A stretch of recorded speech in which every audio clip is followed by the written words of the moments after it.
Intro. For modern-day humanity, it can feel as though the search for eternal life is an everlasting quest. There have now been hundreds of sometimes high-cost attempts in a bid to make it so that this life isn't all there is.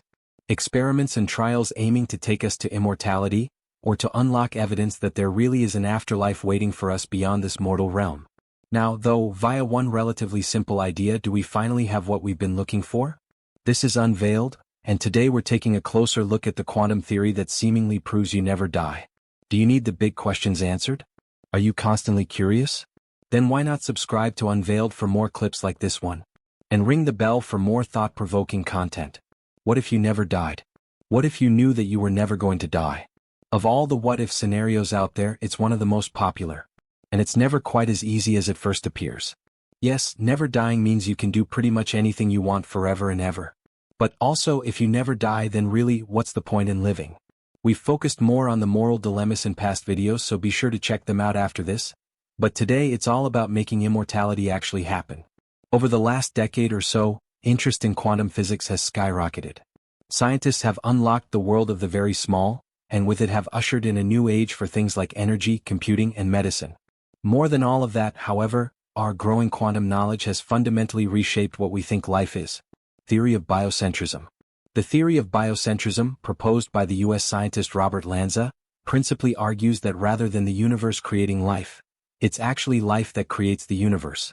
What we, in ourselves, call consciousness was actually there at the beginning of everything, and it's just that now, almost 14 billion years later, consciousness channels itself through us, human beings. As such, we've come to view life, the universe and everything, through our bodies, processed by our brains. But really, to some degree, none of that is necessary. In this model, then, our brains and bodies might be viewed more like sophisticated modems, catching and translating signals, and converting those into our own life experiences. But, if the brain and body die, if the modem is destroyed, then the signals don't just disappear as well. They remain and might well be rerouted or recycled into some other host. In a biocentric reality, life is the signal.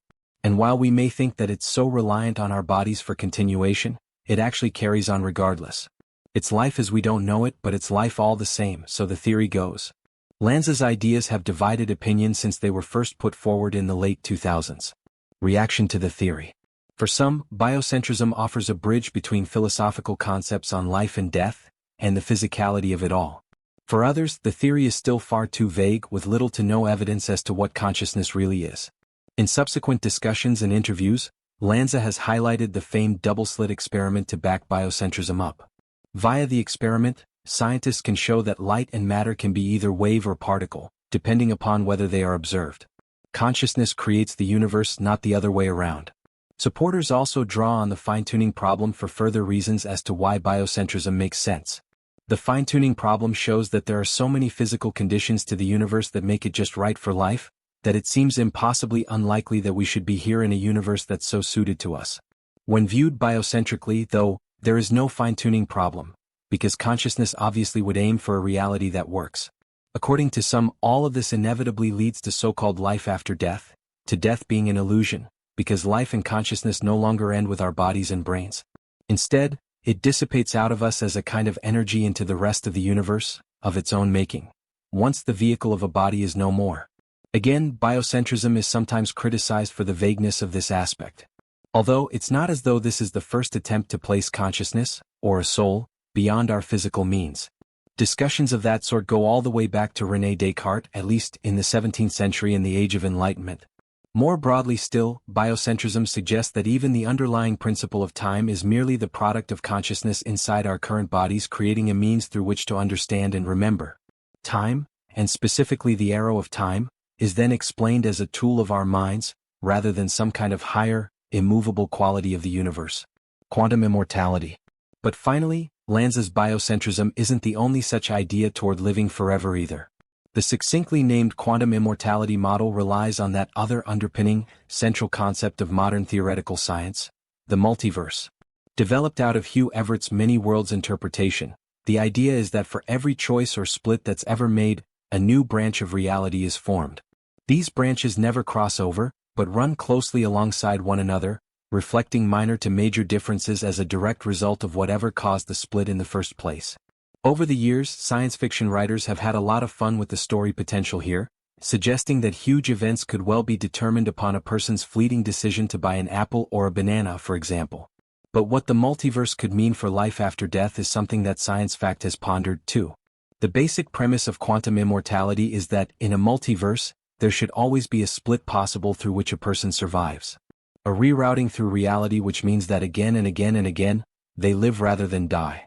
The idea can once more be linked back to key studies like the double-slit experiment, which apparently suggests that all options are always possible, until they're observed and then are not. Death is still death. It's still final, and it's not as though, even in the multiverse, you could rewind time to make it not happen. But, after death, and if you follow the multiverse, it could be that on another level of the model, in another version of the endless realities, that particular death didn't happen, and life still wins out. Can life survive death?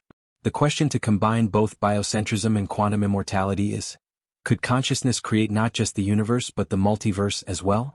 Can life move between multiverse strands, even if physical bodies cannot? When we're gone, will some kind of awareness, a soul by some definitions, still remain?